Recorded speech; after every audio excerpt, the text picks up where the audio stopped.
Kabut turun lebih cepat sore itu. Jalan sempit menuju kaki gunung terlihat lembab, dipenuhi batu licin dan akar yang mencuat dari tanah. Raka mengemudikan mobil bak tuanya pelan, khawatir bannya tergelincir. Sudah 2 bulan pabrik konveksinya nyaris tak beroperasi. Pesanan sepi, utang menumpuk, sementara gaji karyawan belum terbayar. Ia menghela napas panjang. Kalau minggu ini nggak dapat proyek, habis semuanya. Gumamnya pelan. Di dashboard, map lusuh terbuka. Alamat yang ia tuju ditulis tangan oleh seorang calo bisnis yang ia temui di pasar pagi. Temui Jandasari, dia bisa bantu rezekimu. Awalnya Raka mengira itu sekadar gurauan. Namun setelah mendengar beberapa pengusaha bangkrut mendadak kaya setelah bertemu seseorang di kaki gunung, keraguannya berubah jadi harapan putus asa. Mobil berhenti di depan rumah kayu tua. Halamannya luas tapi kosong. Hanya ada pohon randu besar yang menjulang. Kain putih terikat di batangnya, berkibar pelan meski angin hampir tak terasa. Raka turun. Udara dingin langsung menyusup ke tulang. Belum sempat mengetuk, pintu rumah terbuka sendiri. Seorang perempuan berdiri di ambang. Usianya sekitar 30-an. Wajahnya cantik tapi pucat. Rambutnya panjang tergerai, mengenakan kebaya hitam polos. Tatapannya tenang, seolah sudah menunggu kedatangannya sejak lama. "Kamu Raka, bos konveksi dari kota?" tanyanya lembut. Raka tertegun. "Iya, Bu. Dari mana Ibu tahu?" Perempuan itu tersenyum tipis. "Masuklah. Udara luar tidak baik untuk orang yang sedang banyak beban." Raka mengikuti masuk. Ruang tamu remang, hanya diterangi lampu minyak. Bau kemenyan samar terasa. Mereka duduk berhadapan. "Saya dengar Ibu bisa bantu usaha saya," ucap Raka hati-hati. Perempuan itu menuangkan teh lalu mendorong cangkir ke arahnya. "Bisa, tapi bukan saya yang membantu." Raka mengernyit. "Maksudnya?" "Ada yang lebih berkuasa di gunung ini. Saya hanya perantara." Suasana mendadak sunyi. Dari luar terdengar suara burung malam bersahut-sahutan. Raka menelan ludah. "Perantara untuk apa?" Perempuan itu menatap lurus. "Pesugihan."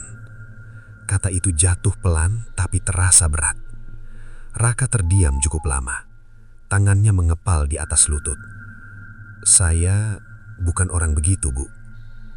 "Semua orang bilang begitu sebelum hidupnya hancur," jawab perempuan itu tenang. "Kamu datang ke sini artinya kamu sudah siap mendengar." Raka menunduk. Bayangan pabriknya yang kosong, mesin berdebu serta wajah karyawan yang menunggu gaji membuat dadanya sesak. "Apa yang harus saya lakukan, Bu?" tanyanya lirih. Perempuan itu tersenyum lagi. "Panggil saya Sari." Raka mengangguk pelan. "Baik, Bu Sari." Sari berdiri, berjalan ke jendela. Kabut di luar semakin tebal menelan halaman. "Setiap malam Jumat Kliwon kamu ikut saya ke sendang di hutan. Kita lakukan ritual pembuka." "Cuma itu?" "Itu baru awal." Raka mengerutkan dahi. "Lalu bayarannya apa?" Sari tidak langsung menjawab. Ia justru menatap pohon randu di luar lama sekali. "Apa kamu punya seseorang yang sangat kamu sayangi?" tanyanya balik. Pertanyaan itu membuat Raka kaku. "Ada. Tapi kenapa?" Sari menoleh perlahan, senyumnya hilang. "Karena kekayaan yang besar selalu meminta pengorbanan yang setara." Jantung Raka berdetak lebih cepat. "Maksud Ibu tumbal?" Sari mendekat lalu berbisik pelan di telinganya. "Bukan sekedar nyawa." Raka menegang. "Lalu?" "Kesetiaan, cinta, dan kepercayaan." Raka mundur 1 langkah. "Saya nggak paham." "Kamu akan paham nanti," jawab Sari datar. "Yang penting setelah ritual pertama, rezekimu akan terbuka. Pesanan datang tanpa kamu cari." Raka terdiam. Logikanya menolak, tapi keputusasaan menekan dari segala arah. "Kalau saya menolak setelah mulai?" jam. Tidak bisa. Kenapa? Karena saat kamu menyetujui langkah pertama, namamu sudah dicatat. Dicatat di mana? Sari menunjuk ke arah gunung yang tak terlihat di balik kabut. Di sana. Angin tiba-tiba berhembus kencang, lampu minyak bergoyang hampir padam. Raka merasakan bulu kuduknya berdiri. Siapa sebenarnya yang memberi pesugihan itu? Bisiknya. Sari tidak menjawab dengan kata. Ia hanya menarik tirai jendela. Di luar, di bawah pohon randu, sesaat Raka melihat bayangan tinggi hitam berdiri diam menatap ke arah rumah. Raka tersentak mundur. Itu siapa? Saat ia berkedip, bayangan itu hilang. Sari menutup tirai rapat. Itu yang akan membuatmu kaya. Raka terdiam, napasnya memburu. Dan yang akan menagih bayaranmu nanti. Sunyi kembali memenuhi ruangan. Beberapa detik terasa seperti menit. Akhirnya Raka berbicara, suaranya parau. Kalau saya ikut, usaha saya benar-benar selamat. Sari mengangguk pelan, melebihi selamat. Raka memejamkan mata sejenak. Lalu ia berkata lirih, hampir seperti berbicara pada dirinya sendiri. Saya ikut. Senyum Sari kembali muncul, tapi kali ini berbeda, lebih dingin. Bagus, malam Jumat Kliwon besok kita mulai. Saat Raka berdiri hendak pulang, Sari menambahkan satu kalimat yang membuat langkahnya terhenti di pintu. Mulai sekarang, jangan pernah menolak panggilan jika kamu mendengar namamu dipanggil dari hutan. Raka menoleh. Kenapa? Sari jawab pelan. Karena itu tanda kesepakatanmu sudah didengar. Kabut di luar semakin pekat saat Raka meninggalkan rumah itu. Ia tidak tahu, sejak detik ia berkata, saya ikut. Sesuatu di kaki gunung telah membuka mata dan mulai menunggu tumbalnya. Malam Jumat Kliwon datang lebih cepat dari yang Raka bayangkan. Sejak sore, langit sudah kelabu. Angin dari arah gunung bertiup dingin, membawa bau tanah basah yang anehnya terasa menusuk hidung. Raka menutup pabrik lebih awal. Mesin jahit yang biasanya berisik, kini diam, seperti ikut menunggu sesuatu. Ia menatap bangunan konveksinya lama. Kalau ini berhasil, semuanya berubah, gumamnya. Namun jauh di dalam hati, ada rasa tidak nyaman yang sulit dijelaskan. Tepat pukul 11 malam, Raka tiba di rumah Sari. Tidak ada lampu menyala. Hanya sinar bulan tertutup kabut tipis. Ia belum sempat mengetuk ketika pintu terbuka perlahan. Sari sudah siap. Malam itu ia mengenakan kebaya putih kusam. Rambut panjangnya dibiarkan terurai, sedikit basah seperti habis keramas. Di tangannya ada keranjang berisi bunga 7 rupa, dupa, serta kain hitam. Kita berangkat sekarang, katanya pelan. Raka mengangguk, meski tenggorokannya terasa kering. Mereka berjalan kaki menyusuri jalan setapak di samping rumah. Semakin masuk hutan, suara dunia luar menghilang. Tidak ada jangkrik, tidak ada burung. Hanya suara langkah mereka di atas daun kering. Beberapa menit kemudian, mereka tiba di sebuah sendang kecil.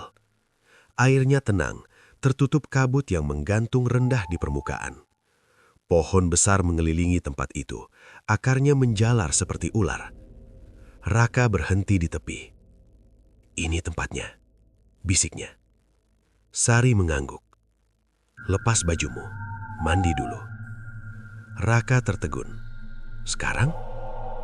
Ritual pembuka harus membersihkan badan dan niat. Meski ragu, Raka menuruti. Air sendang terasa sangat dingin, jauh lebih dingin dari air gunung biasa. Saat ia menyelamkan kepala, telinganya berdenging seperti mendengar bisikan banyak orang. Ia cepat-cepat muncul. Ada suara, katanya. Sari yang berdiri di air setinggi lutut menabur bunga. Itu biasa, jangan dilawan. Raka mencoba tenang. Ia membasuh muka sekali lagi. Namun saat menoleh ke permukaan air, napasnya tercekat. Bayangannya tidak sendirian. Di belakang refleksinya, ada sosok perempuan berambut panjang berdiri di air. Wajahnya pucat tanpa mata. Raka menoleh cepat ke belakang. Tidak ada siapa-siapa. Ia kembali melihat ke air. Bayangan itu masih ada, kini lebih dekat. "Sari!" bisiknya panik. Sari tidak terkejut. Ia justru menatap permukaan air itu. "Ibu, kami datang," ucapnya pelan. Raka merinding. "Ibu?" ulangnya. Sosok di air perlahan mengangkat tangan, seolah menyentuh pipi Sari dari dalam permukaan. Air beriak meski tidak ada angin. Raka mundur setapak. "Itu siapa sebenarnya?" Sari menjawab tanpa mengalihkan pandangan. "Yang membuka jalan rezekimu." Raka ingin bertanya lagi, tapi tenggorokannya kaku. Setelah mandi, mereka naik ke darat. Sari menyuruh Raka mengenakan kain hitam yang ia bawa. Mereka berjalan lebih dalam ke hutan. Kabut semakin tebal. Jarak pandang hanya beberapa meter. Bau kemenyan mulai terasa meski tidak ada dupa yang dibakar. Di tengah hutan ada tanah lapang kecil. Di sana berdiri batu besar menyerupai altar alami. Permukaannya hitam, seperti pernah terbakar. Sari menaruh keranjang di atas batu. "Duduk sila, jangan bergerak sebelum saya bilang." Raka menuruti. Sari menyalakan dupa. Asapnya naik lurus, lalu tiba-tiba berputar seperti tertarik sesuatu. Sari mulai berkomat kamit. Bahasanya tidak jelas, seperti campuran Jawa kuno dan bisikan serak. Udara mendadak dingin ekstrim. Raka merasakan tanah di bawahnya bergetar halus. Dari balik kabut, terdengar langkah berat. 1, 2, mendekat. Jantung Raka berdentum keras. "Sari, ada yang datang," bisiknya. Sari tetap membaca mantra. Langkah itu berhenti tepat di belakang Raka. Ia bisa merasakan napas dingin di tengkuknya, bau anyir seperti darah lama. "Jangan menoleh," bisik Sari tiba-tiba. Raka memejamkan mata rapat, namun rasa penasaran menggerogoti. Perlahan, sangat pelan, ia menoleh sedikit. Yang ia lihat membuat tubuhnya kaku. Sosok tinggi hitam berdiri di sana. Tubuhnya kurus panjang, kulitnya seperti arang retak. Matanya merah redup, menatap langsung ke arahnya. Raka ingin berteriak, tapi suaranya hilang. Sosok hitam itu mengangkat tangan, menunjuk dada Raka.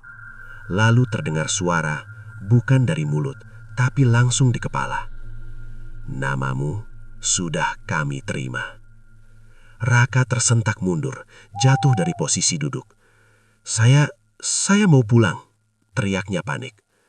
Sari menghentikan ritual, menatapnya tajam. Terlambat. Sosok hitam itu perlahan menghilang ke dalam kabut. Namun sebelum lenyap, Raka melihat sesuatu di dada makhluk itu. Potongan kain konveksi dengan label pabrik miliknya.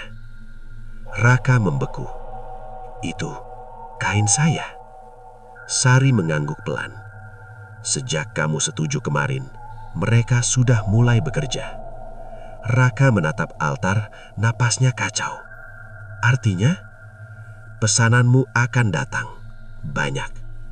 Angin berembus kencang, memadamkan dupa sekaligus. Hutan kembali sunyi.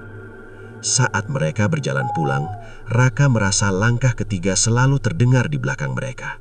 Meski saat ia menoleh, tidak ada siapa-siapa. Di tepi sendan sebelum keluar hutan, Sari berkata pelan, "Malam ini baru pembuka." Raka menatapnya lelah.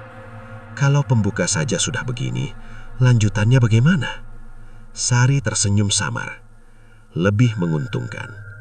Ia berhenti sejenak lalu menambahkan, "Dan lebih mahal." Raka tidak menjawab. Namun jauh di dalam hatinya, ia mulai sadar. Kekayaan yang ia cari mungkin benar akan datang. Tapi sesuatu juga mulai berjalan bersamaan. Sesuatu yang sudah membawa potongan kain pabriknya, bahkan sebelum pesanan pertama masuk.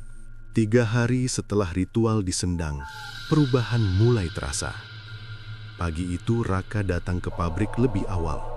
Ia masih memikirkan sosok hitam di hutan, juga kain berlabel konveksinya yang melekat di dada makhluk itu. Bayangan itu terus mengganggu pikirannya, bahkan saat tidur. Namun ketika ia membuka pintu kantor, sesuatu membuatnya berhenti mendadak. Tumpukan map pesanan memenuhi meja. Ia mengernyit. Ini dari mana?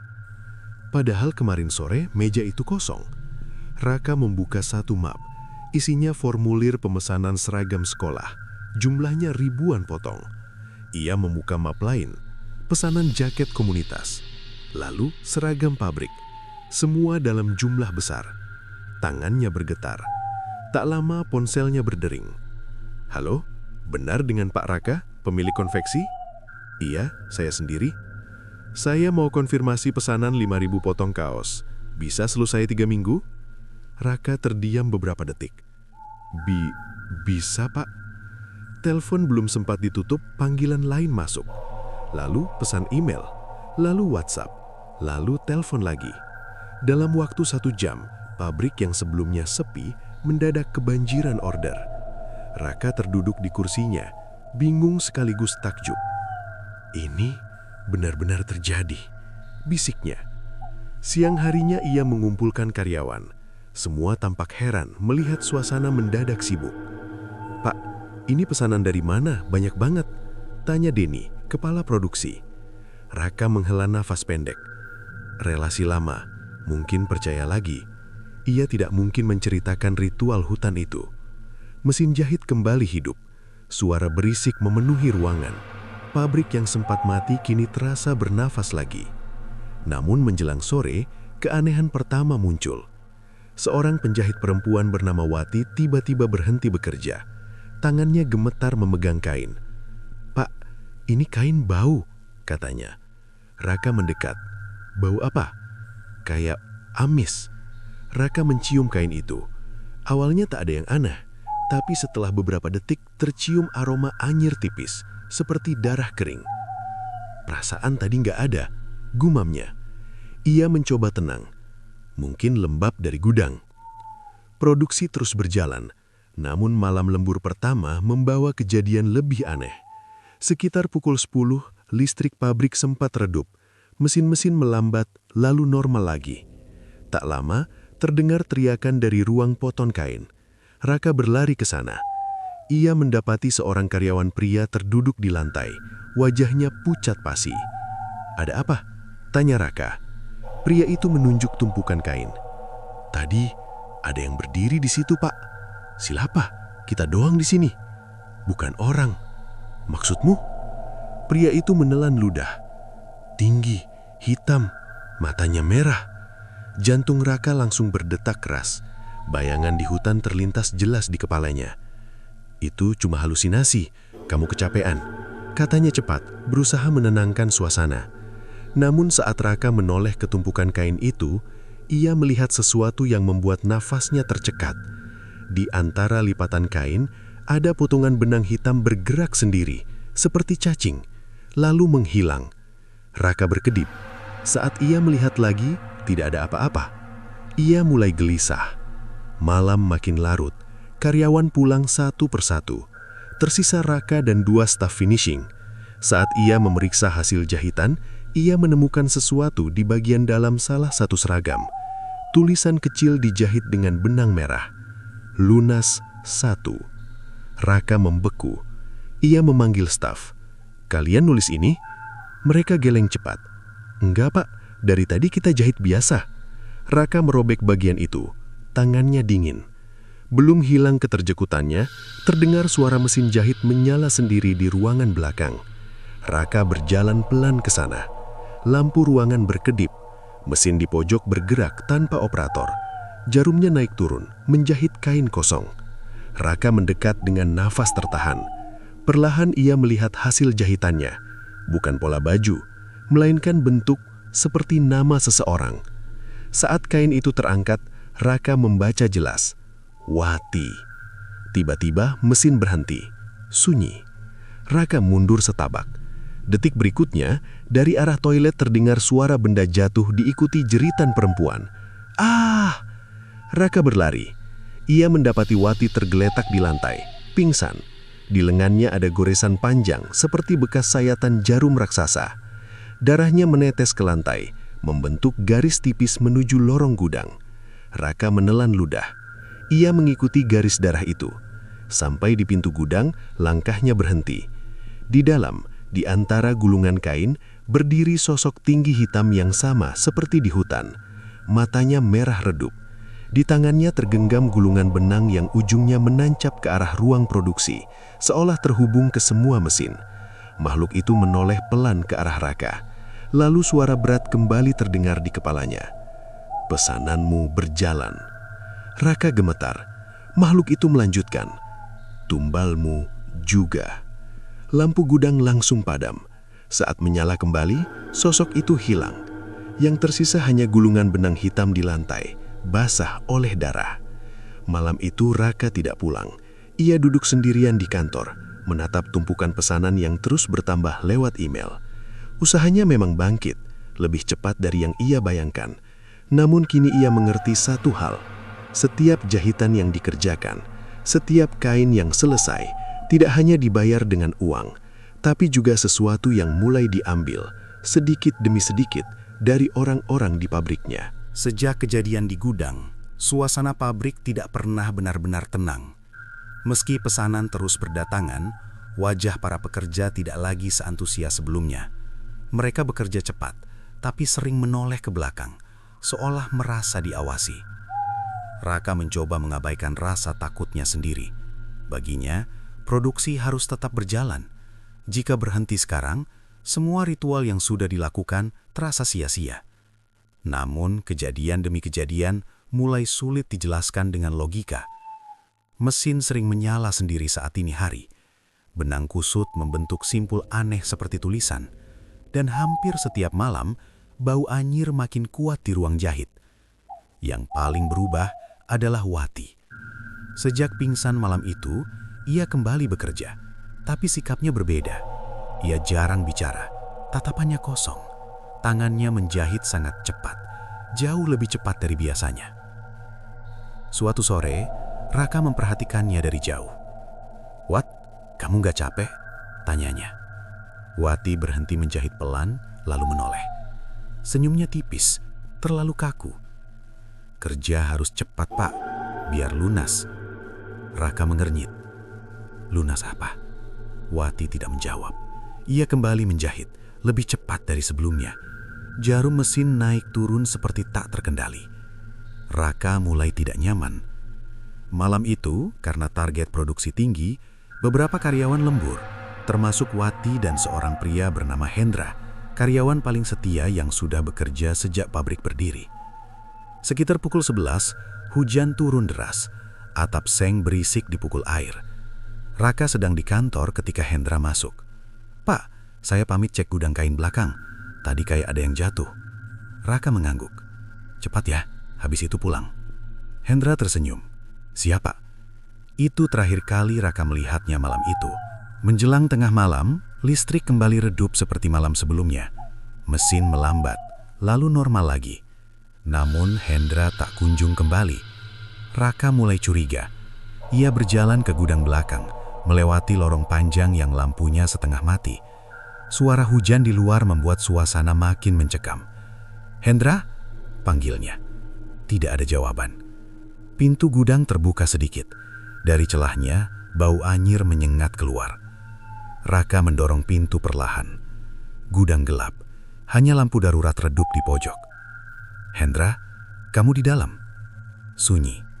Langkah Raka berhenti saat melihat lantai. Ada jejak kaki basah, berwarna merah, menuju ke tengah ruangan. Jantungnya berdetak keras. Ia mengikuti jejak itu sampai ke tumpukan kain paling belakang.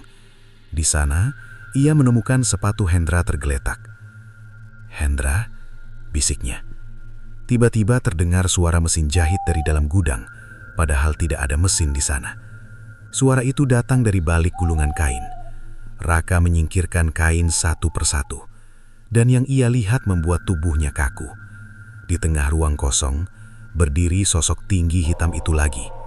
Di depannya, Hendra tergantung, terikat benang hitam dari leher hingga kaki, seperti boneka jahit raksasa. Matanya terbuka, tapi kosong. Jarum-jarum panjang menancap di tubuhnya. Raka mundur gemetar. Jangan dia. Makhluk itu menoleh pelan. Benang di tangannya bergerak, mengencang. Tubuh Hendra terangkat sedikit lebih tinggi. Lalu suara berat kembali menggema di kepala Raka. Tumbal pertama. Raka menggeleng panik. Saya nggak minta ini. Semua yang kau miliki harus dibayar. Benang tiba-tiba menusuk dada Hendra. Tubuh itu bergetar sekali, lalu diam. Lampu gudang padam seketika. Raka terjatuh ke lantai. Beberapa detik kemudian, lampu menyala lagi. Sosok hitam itu hilang. Begitu juga tubuh Hendra. Yang tersisa hanya gulungan benang hitam dan noda darah di lantai. Keesokan paginya, pabrik gempar. Hendra dinyatakan hilang. Polisi datang memeriksa tapi tidak menemukan bukti jelas selain sepatu dan sedikit darah. Karyawan mulai resah. "Pak, ini nggak beres," kata Denny pelan. "Malam sering kejadian aneh, sekarang orang hilang." Raka berusaha tenang. Mungkin dia pulang tanpa bilang, namun ia sendiri tahu itu bohong. Saat produksi dimulai lagi, keanehan baru muncul. Di setiap seragam yang dijahit hari itu, di bagian dalam kerah muncul tulisan benang merah, "Lunas 1". Tidak ada yang mengaku membuatnya. Bahkan saat kain baru dipotong, tulisan itu sudah ada. Raka memanggil Sari malamnya. Ia menceritakan semuanya. Sari mendengarkan tanpa ekspresi. "Itu baru awal," katanya tenang.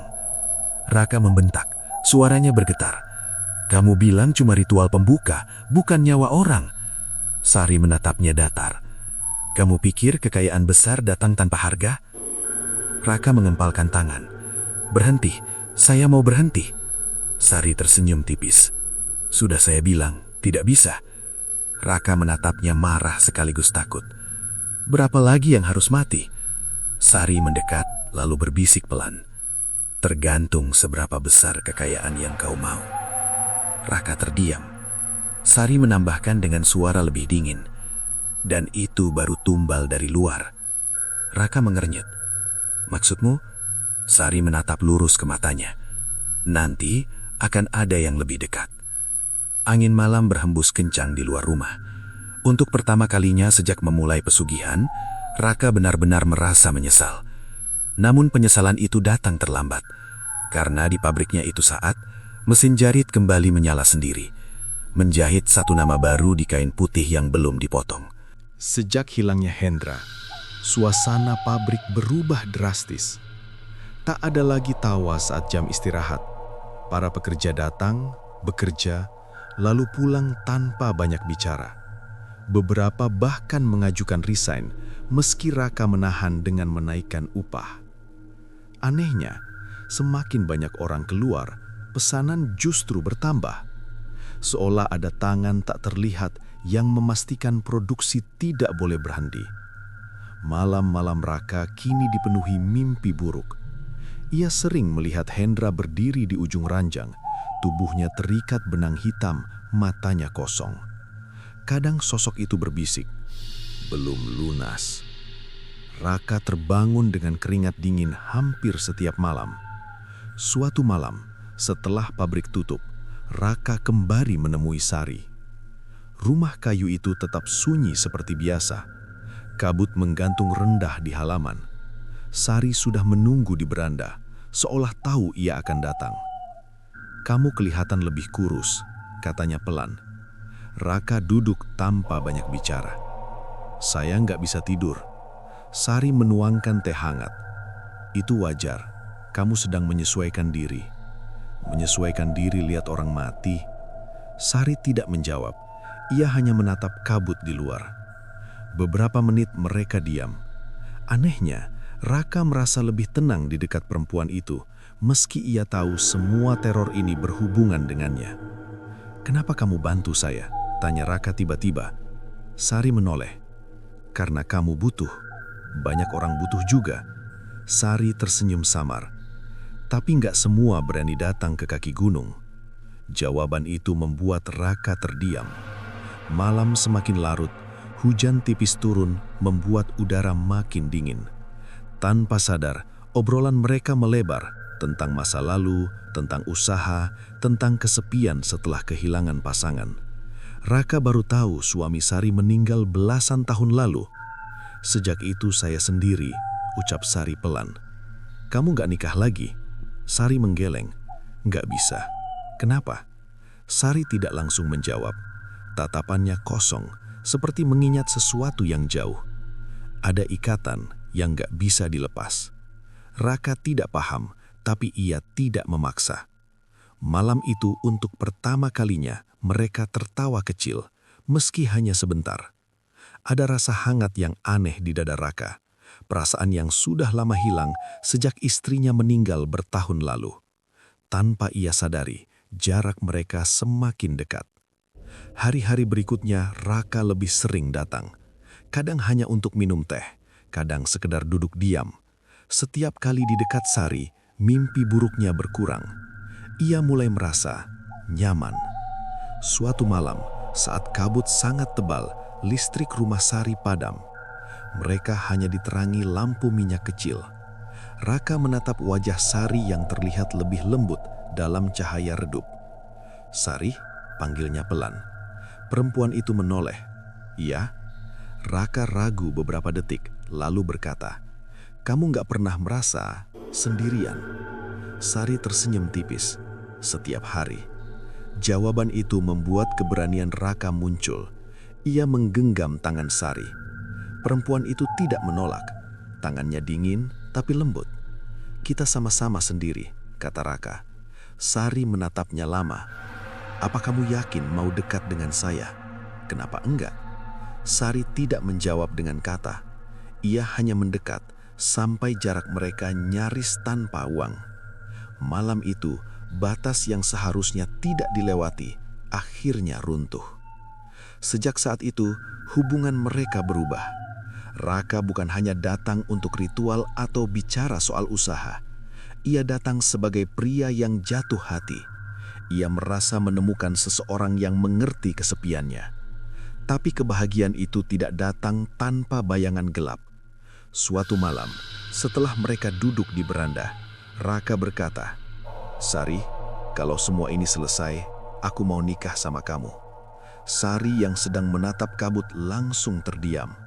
Beberapa detik ia tidak bergerak. "Kamu serius?"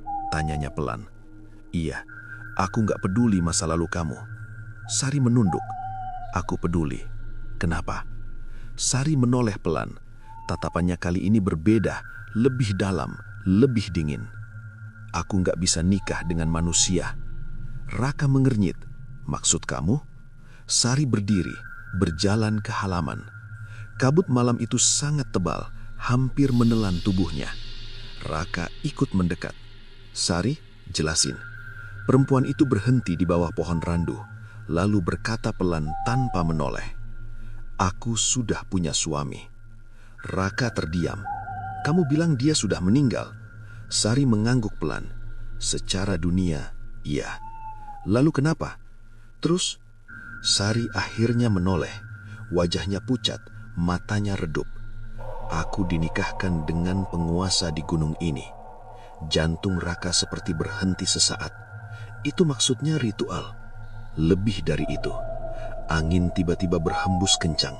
Kain putih di pohon randu berkibar liar. Sari melanjutkan dengan suara nyaris berbisik, "Aku bukan cuma perantara pesugihan." Ia menatap lurus ke mata Raka. "Aku milik mereka." Suasana mendadak terasa berat.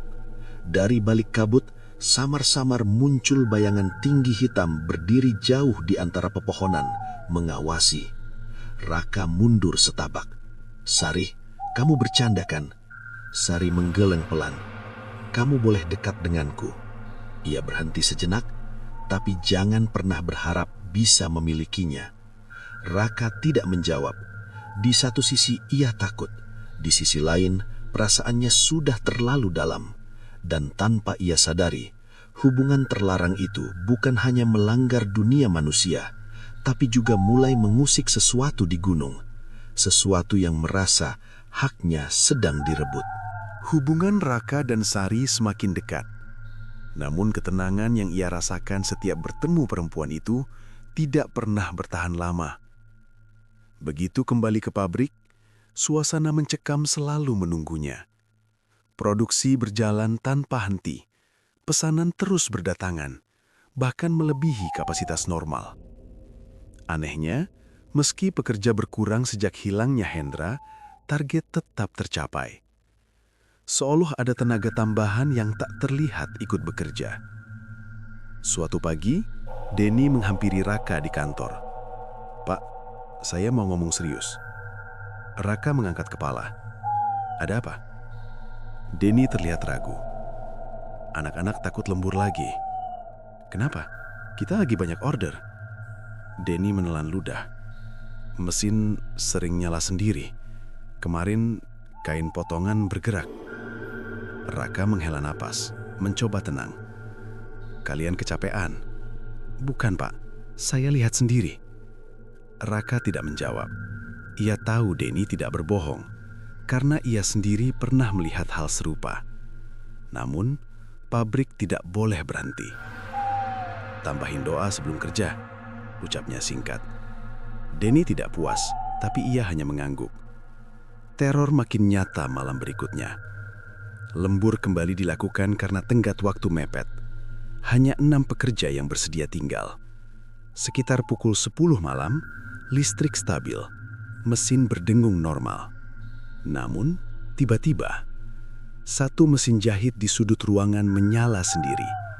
Jarumnya bergerak cepat menjahit kain kosong. Semua pekerja berhenti. "Itu siapa yang nyalain?" tanya seseorang.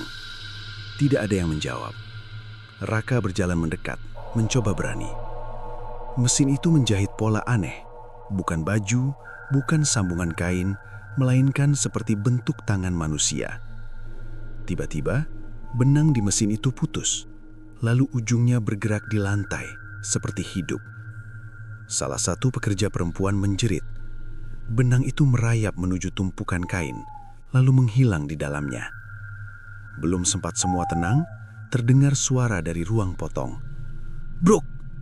Seperti ada benda besar jatuh. Raka dan Denny berlari ke sana. Mereka mendapati gunting kain raksasa tergeletak di lantai, sementara meja potong bergetar pelan. "Ada yang dorong tadi," bisik Denny. Raka belum sempat menjawab. Tiba-tiba, kain-kain di meja bergerak sendiri, menggulung, lalu melilit ke arah salah satu pekerja pria. "Pak, tolong!" teriaknya.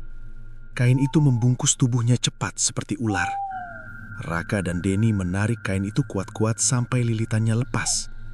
Pria itu jatuh, napasnya memburu. "Ada yang pegang dari dalam kain," katanya gemetar. Semua orang mulai panik. "Pak, kita pulang aja!" teriak yang lain. Namun sebelum mereka keluar, lampu pabrik langsung padam total. Gelap. Hanya suara mesin jahit yang tiba-tiba menyala serempak.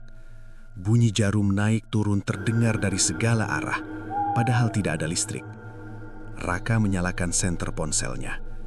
Cahaya kecil itu menyapu ruangan, dan di sanalah ia melihatnya. Di ujung ruang produksi, berdiri sosok tinggi hitam, lebih jelas dari sebelumnya.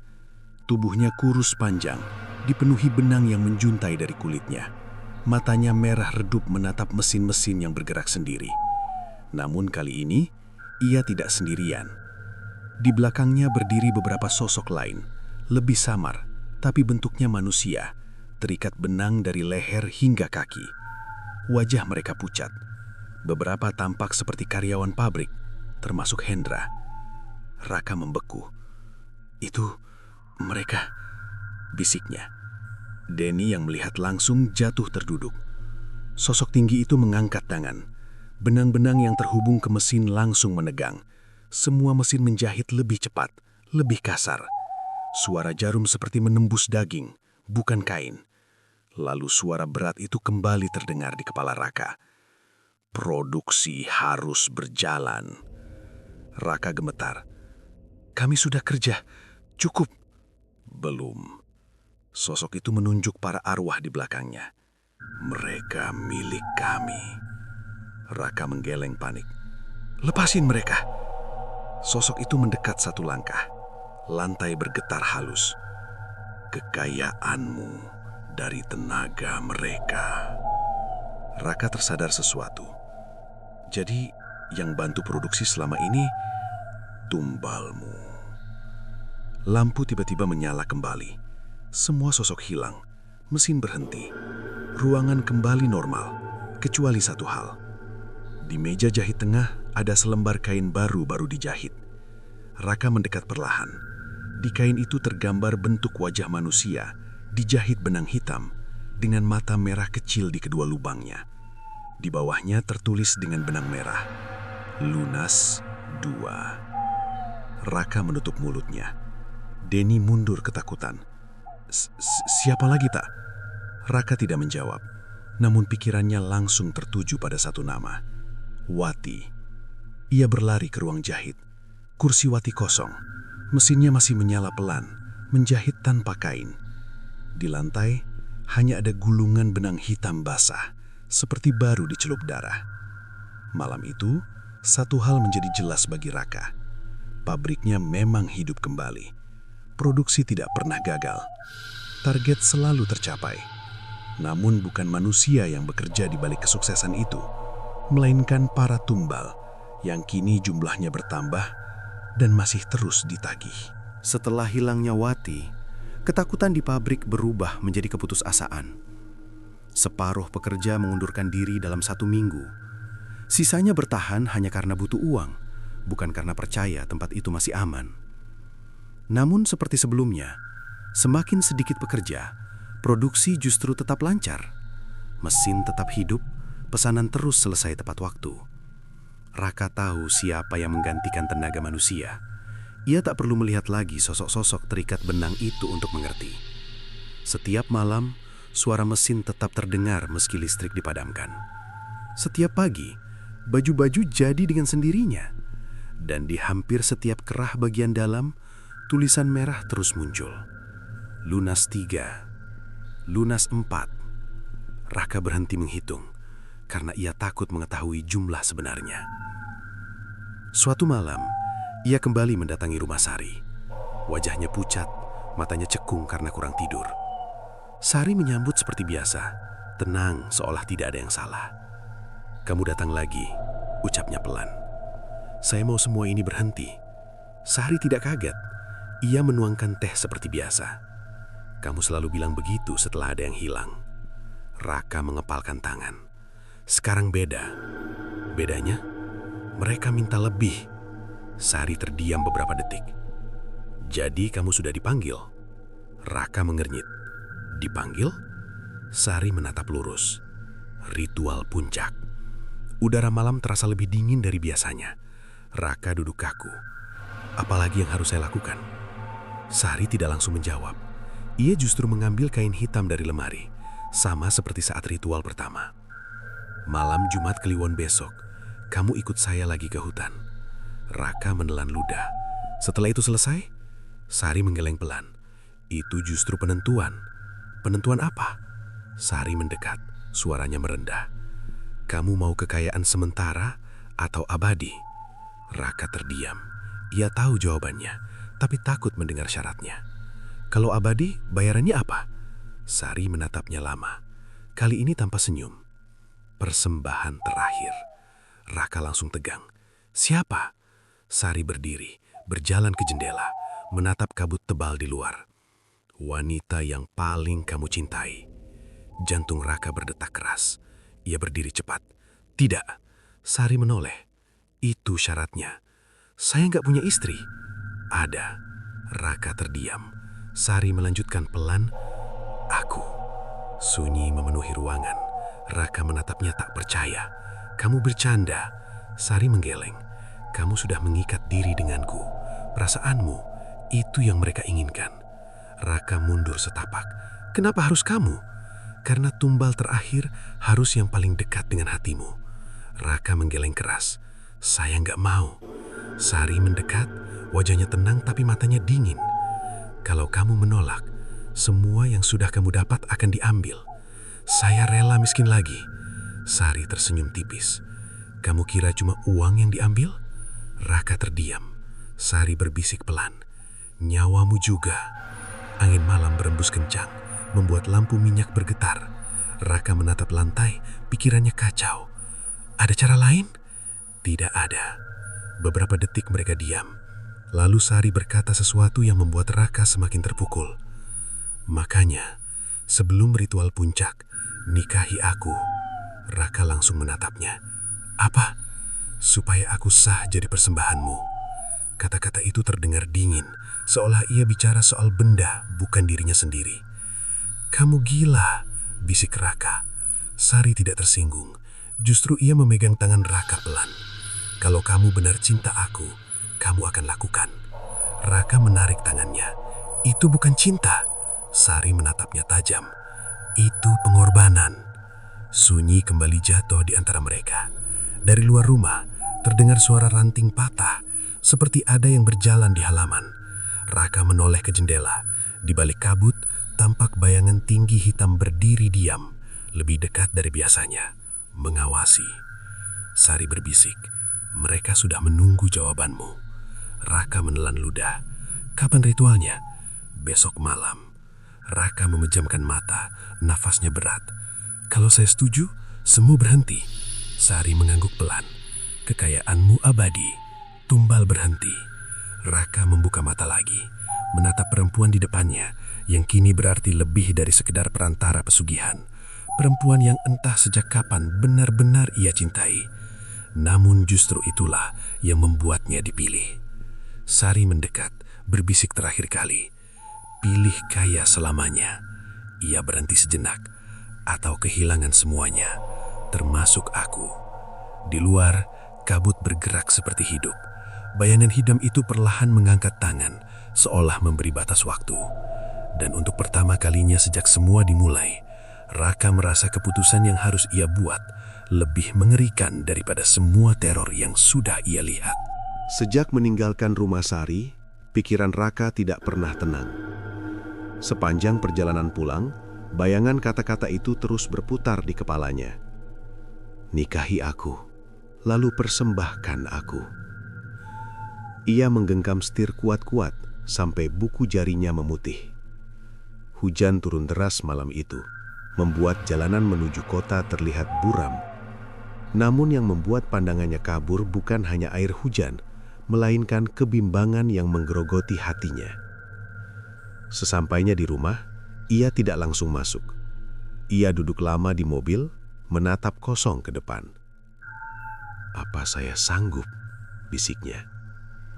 Tak ada jawaban, kecuali kilat yang sesekali menyambar langit. Hari berikutnya di pabrik terasa ganjil. Meski produksi berjalan seperti biasa, suasananya lebih sunyi dari biasanya.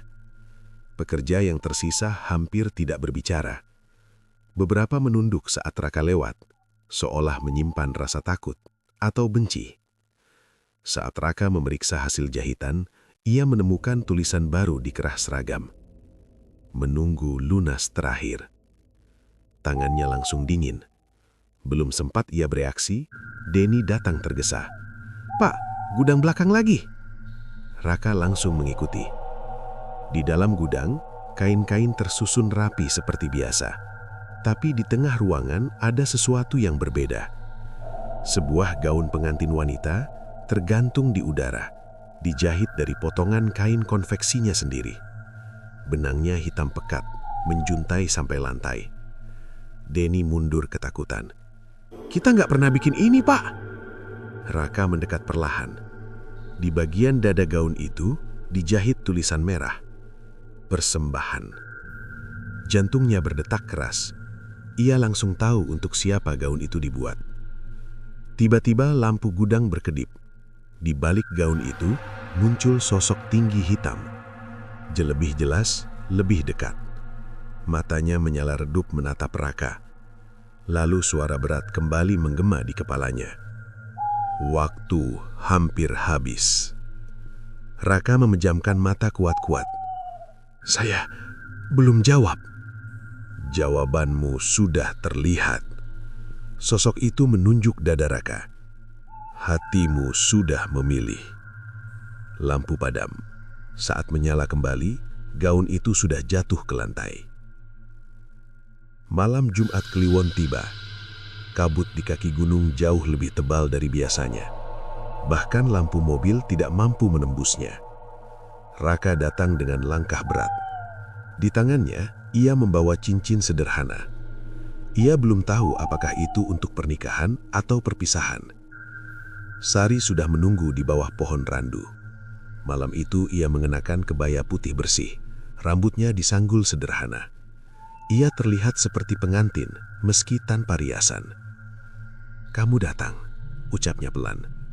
Raka mengangguk. Mereka saling diam beberapa detik. "Kamu sudah putuskan?" tanya Sari. Raka menatap cincin di tangannya. "Sudah." Sari tidak langsung tanya jawab. Ia hanya berkata, "Kalau begitu, kita lakukan dulu yang harus dilakukan." Mereka berjalan menuju hutan, ke altar batu tempat ritual pertama. Namun malam itu, suasananya jauh berbeda. Kabut berputar mengelilingi altar. Dupa sudah menyala sendiri. Bau kemenyan sangat pekat. Di sekeliling altar, berdiri bayangan-bayangan hitam samar. Para tumbal yang selama ini diambil, termasuk Hendra dan Wati. Raka menahan nafas. Sari berdiri di tengah altar, menghadapnya. "Mulai dari sini, kamu nggak bisa mundur," katanya. Raka mengangguk pelan. Ia mengeluarkan cincin itu. Tangannya gemetar saat menggenggam jemari Sari. "Aku nikahin kamu malam ini." Sari senyum tipis, tapi matanya berkaca. Tanpa penghulu, tanpa saksi manusia. Pernikahan itu terjadi di bawah kabut, disaksikan para arwah. Setelah cincin terpasang, angin langsung berhembus kencang. Kabut berputar liar. Sosok tinggi hitam muncul di belakang altar. Lebih besar, lebih nyata dari sebelumnya. Tanah bergetar halus. Suara berat menggema. "Persembahan sah." Benang-benang hitam keluar dari tanah, merayap ke arah kaki Sari. Raka refleks maju. "Tunggu." Semua gerakan berhenti. Sosok itu menoleh. "Jawabanmu?" Raka menatap Sari. Perempuan itu balas menatap, tanpa takut, justru pasrah. "Lakukan kalau itu pilihanmu," bisiknya. Raka menggenggam tangannya kuat. Sunyi beberapa detik yang terasa sangat panjang. Lalu ia berkata, "Saya menolak." Kabut langsung berguncang keras. Benang-benang di tanah bergerak liar. Sosok hitam itu menunduk tajam. "Kau menolak setelah menerima?" Raka berdiri di depan Sari. "Ambil semua harta saya, ambil pabrik saya, tapi bukan dia." Suasana langsung berubah dingin ekstrim. Para bayangan tumbal menjerit tanpa suara. Sosok hitam itu mengangkat tangan. "Kalau begitu, kau yang menggantikan." Tanah di bawah kaki Raka retak. Benang-benang hitam melesat, melilit tubuh Raka. Sari menjerit, "Jangan dia!" Namun terlambat. Tubuh Raka terangkat perlahan, seperti Hendra dulu. Ia menahan sakit, tapi tetap menatap Sari. "Saya pilih kamu, bukan kekayaan." Air mata Sari jatuh untuk pertama kalinya. Sosok hitam itu mendekat, hampir menyentuh wajah Raka. Saat tiba-tiba, kabut terbelah dari arah sendang. Cahaya putih muncul menyilaukan. Benang-benang hitam mendadak terbakar satu persatu. Sosok tinggi itu mundur, seperti terluka. Suara jeritan gaib memenuhi hutan. Raka jatuh kembali ke tanah. Sari memeluknya cepat. Cahaya itu semakin terang, menandakan sesuatu datang dari sendang. Sesuatu yang bahkan ditakuti oleh penguasa pesugihan itu sendiri. Dan malam penentuan yang seharusnya menjadi akhir, justru berubah menjadi awal dari rahasia yang lebih besar. Tentang siapa sebenarnya yang menguasai gunung, dan siapa yang selama ini mengikat Sari dalam perjanjian kelam. Cahaya dari arah sendang semakin terang, menembus kabut yang sejak tadi menutup hutan. Raka yang masih lemah mencoba berdiri, dibantu Sari. Tubuhnya gemetar. Bekas lilitan benang hitam masih terasa panas di kulitnya. Sosok tinggi hitam di hadapan mereka mundur beberapa langkah. Untuk pertama kalinya, makhluk itu terlihat ragu. Suara gemuruh air terdengar, padahal Sendang biasanya tenang. Kabut di atas permukaan air terbelah. Lalu dari tengahnya muncul sosok perempuan berambut panjang yang pernah Raka lihat di bayangan air saat ritual pertama. Namun kini wujudnya jauh lebih jelas. Kulitnya pucat berpendar, matanya kosong tapi memancarkan cahaya putih lembut. Pakaiannya seperti kain kuno yang mengalir mengikuti air. Ia melayang perlahan mendekati altar. Semua bayangan tumbal langsung berlutut, termasuk sosok tinggi hitam itu. Raka membeku. Itu siapa?" bisiknya. Sari menatap sosok itu dengan nafas tertahan. "Ibu Sendang." Cahaya dari tubuh makhluk itu membuat benang-benang hitam di tanah mengering, lalu putus. Suasana yang tadinya mencekam berubah hening, tapi penuh tekanan. Sosok perempuan itu berhenti di depan Raka. Meski tanpa mata, Raka merasa sedang ditatap dalam. Lalu suara lembut, tapi bergema, terdengar langsung di kepalanya. "Kau menolak kekayaan demi nyawa." Raka menelan ludah. Iya, jarang manusia memilih begitu setelah menerima. Raka tidak menjawab. Ia hanya menunduk. Sosok tinggi hitam di belakang mereka bergerak gelisah, tapi tidak berani mendekat. Tiba-tiba, makhluk perempuan itu menoleh ke arahnya. Cahaya putih menyala lebih kuat. Sosok tinggi itu langsung tersungkur. "Kau melanggar batas." Suara lembut itu kini terdengar tegas. "Tumbal melebihi perjanjian." Raka terkejut. "Maksudnya?" Sari menggenggam tangannya pelan. Ia hanya penjaga jalan, bukan penguasa utama. Raka langsung menatap sosok hitam itu lagi. Selama ini ia mengira itulah pemilik pesugihan. Ternyata bukan. Makhluk perempuan bercahaya itu melanjutkan. "Perjanjian awal hanya tenaga, bukan nyawa." Raka teringat. Produksinya memang melonjak bahkan sebelum tumbal pertama jatuh. Berarti, kematian Hendra dan yang lain bukan syarat utama, melainkan pelanggaran. Sosok tinggi hitam itu mencoba berbicara. Suaranya berat retak. "Ia serakah. Aku hanya menagih sesuai hasratnya." Raka tersentak. "Apa?" Makhluk itu menunjuk dada Raka. "Hatimu menginginkan lebih dari sekedar bangkit. Kau ingin menguasai." Raka membeku. Ia tidak bisa menyangkal. Jauh di dalam dirinya, memang pernah muncul keinginan menjadi pengusaha terbesar, kaya tanpa batas. Sosok bercahaya itu mengangkat tangan. Benang-benang hitam yang tersisa langsung terbakar habis. Bayangan para tumbal mulai memudar, satu persatu. Sari menatap dengan mata berkaca. "Hendra, Wati." Suara lembut itu kembali terdengar. Mereka dilepaskan. Cahaya putih menyelimuti arwah-arwah itu, lalu menghilang seperti debu tertiup angin. Hutan mendadak terasa ringan. Sosok tinggi hitam itu menjerit tanpa suara. Tubuhnya retak seperti arang terbakar. "Tanpa tumbal, aku melemah." Sosok perempuan itu mendekat. "Kau melampaui batas perjanjian manusia."